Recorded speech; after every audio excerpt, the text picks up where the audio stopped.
100 शब्द प्रति मिनट गति से मैटर।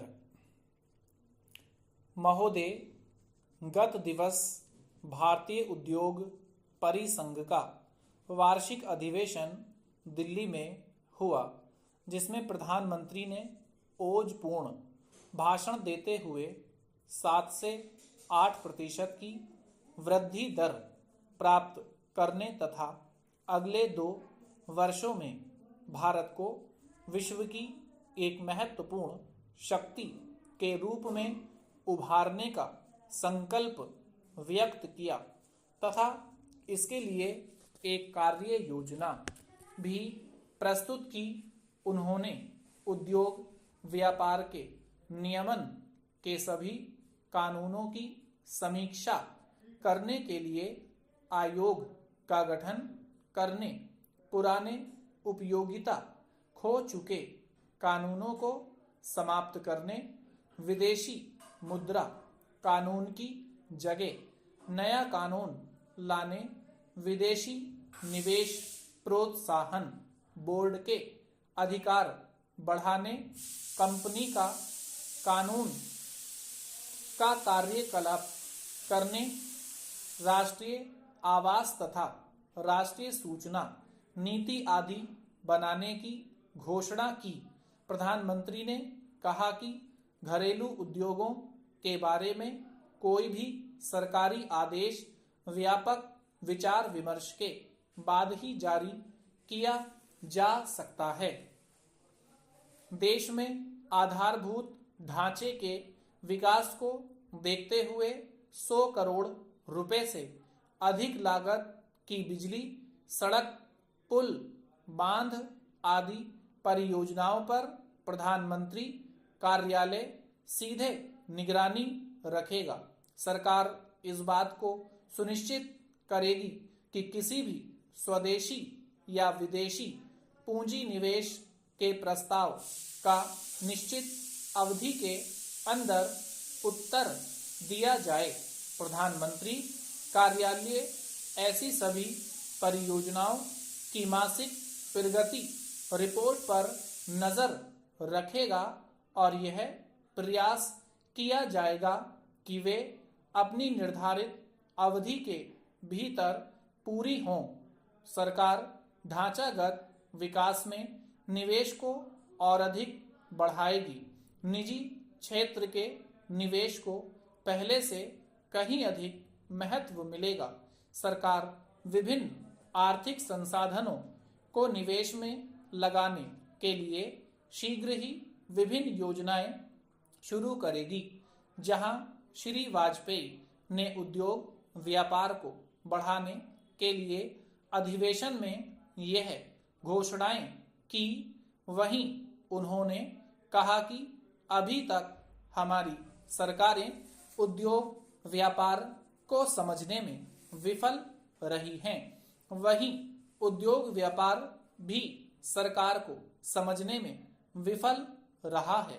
उद्योग व्यापार क्षेत्र को सरकार से शिकायत है कि सरकारी निर्णयों में बहुत विलंब होता है तथा कानूनी प्रक्रिया इतनी जटिल होती है कि उन्हें अपना कामकाज संभालने की बजाय इसी से निपटने में अधिकांश समय व संसाधन खर्च करने पड़ते हैं। सरकार उद्योग व्यापार क्षेत्र से लेती ज्यादा है लेकिन देती बहुत कम है।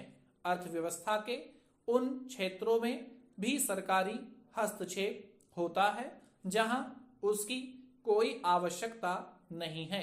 उधर सरकार को उद्योग व्यापार क्षेत्र से यह शिकायत है कि वह अपने सामाजिक दायित्व का पालन नहीं करता। इसका अपना कामकाज उस तरह पारदर्शी नहीं है जैसा कि यह सरकार से स्वयं अपेक्षा करता है। शेयरधारियों, वित्त संस्थाओं, श्रमिकों तथा उपभोक्ताओं के प्रति स्वयं को उत्तरदायी नहीं समझता है। भारतीय उद्योगपति प्रतिस्पर्धा तो चाहते हैं लेकिन अपने उद्योग की बजाय दूसरे उद्योगों में आम आदमी को भी उद्योगों तथा सरकार से शिकायतें हैं कि सरकार और उद्योग व्यापार के शीर्षस्थ लोगों में सांठ-गांठ है। देश में दो कानून चलते हैं, एक आम आदमी के लिए और दूसरा सरकारी व उद्योग व्यापार क्षेत्र के बड़े लोगों के लिए। महोदय, पिछले कुछ वर्षों में सरकार द्वारा अपनाई गई आर्थिक उदारीकरण की नीति से भारतीय उद्योग जगत में आत्मविश्वास बढ़ रहा है। भारतीय उद्योगों के महासंघ के वार्षिक अधिवेशनों में यह बात दृष्टिगोचर होती रही है।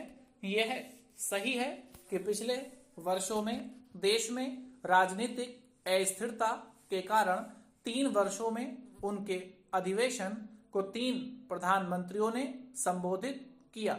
इस संस्थान ने पूर्व वित्त मंत्रियों डॉक्टर मनमोहन सिंह व पी चिदम्बरम को भी अपने अधिवेशनों में आमंत्रित कर उनसे अर्थव्यवस्था से संबंधित सरकारी नीतियों पर विचार विमर्श किया।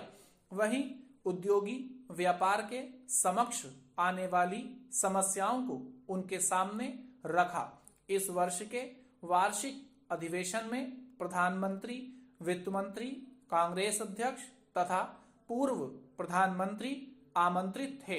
इस प्रकार सरकार विभिन्न राजनीतिक दलों तथा औद्योगिक क्षेत्र के मध्य दूरियां कम हुई और इन्हें आमने सामने संवाद का अवसर मिला।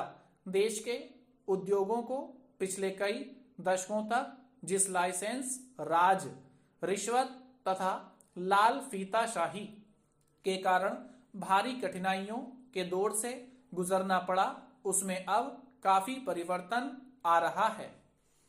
अधिवेशन में एक महत्वपूर्ण बात कांग्रेस अध्यक्ष द्वारा भाग लेना तथा उनके द्वारा दिया गया भाषण था।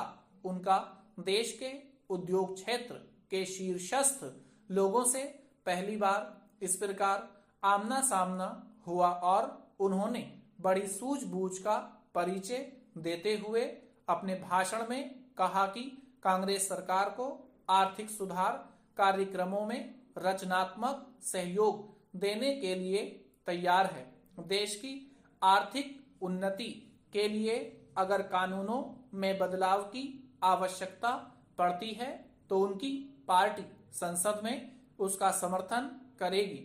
कांग्रेस ने भी अपने चुनाव घोषणा पत्र में सभी क्षेत्रों के संतुलित विकास के लिए 7 से 8% विकास दर का लक्ष्य रखा है। श्री गुजराल ने भी इस अवसर पर कहा कि देश में गठबंधन सरकारों का दौर चल रहा है और भारत में ये सरकारें स्थायित्व लाएंगी। इस स्थिति से चिंतित होने की आवश्यकता नहीं है, क्योंकि विश्व के अनेक देशों में मिलीजुली सरकारों का प्रयोग सफल रहा है। उन्होंने कहा कि भारत अपने प्रतिरक्षा तथा आर्थिक क्षेत्र में सक्षम है। वित्त मंत्री ने कहा कि सरकार का लक्ष्य कर वृद्धि नहीं बल्कि करों की वसूली में वृद्धि का है। उन्होंने कहा कि करों की वसूली के लिए बजट में कड़े प्रावधान किए जाएंगे। आज छोटे छोटे उद्योग देश की अर्थव्यवस्था की रीढ़ की हड्डी हैं। यह जितने बढ़ेंगे उतना ही देश का आर्थिक विकास होगा। निर्यात व्यापार बढ़ने के साथ साथ रोजगार के भी अवसर बढ़ेंगे, जहां सरकार को इस क्षेत्र के विकास में अपना सहयोग प्रदान करना चाहिए। वहीं उद्योगों को भी चाहिए कि वे अपना विस्तार करें, अपने उत्पादनों व सेवाओं की गुणवत्ता बढ़ाएं तथा समाज के प्रति अपनी जिम्मेदारी का गंभीरता से पालन करें। अब आगे देश का नक्शा उद्योग व्यापार के विकास से ही बदलना है। स्टॉप।